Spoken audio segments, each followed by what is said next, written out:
Hi, it's Mobile Max, 310-804-4185, and this is pulling the rear axle on a 98 to 10 Volkswagen Beetle.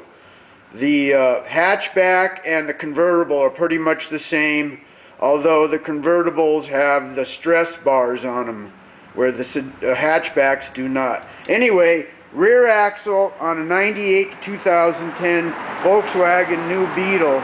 You're going to need a floor jack for sure, and the easiest way to do this is you're going to have to disconnect some brake lines.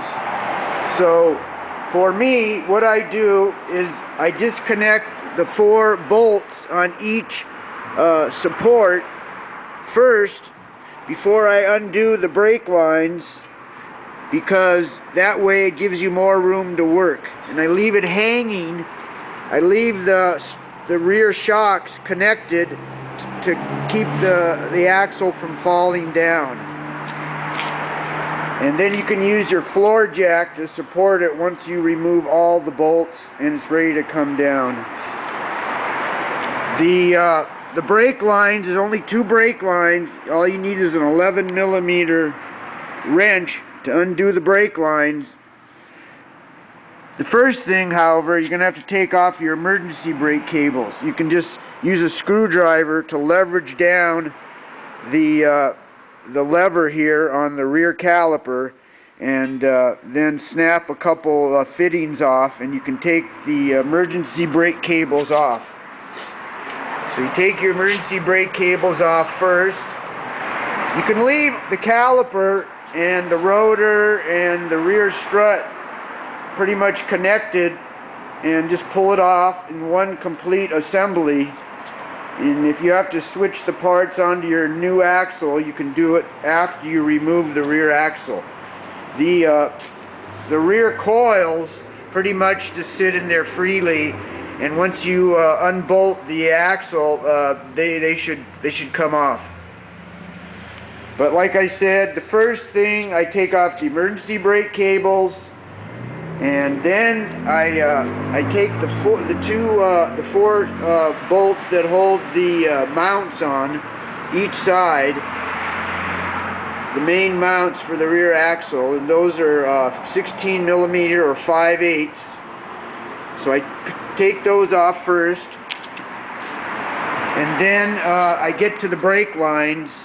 And it's just 2 brake lines, 1 on each side, and all you need is an 11mm wrench, and then you snap the support fitting off so the hose can be released.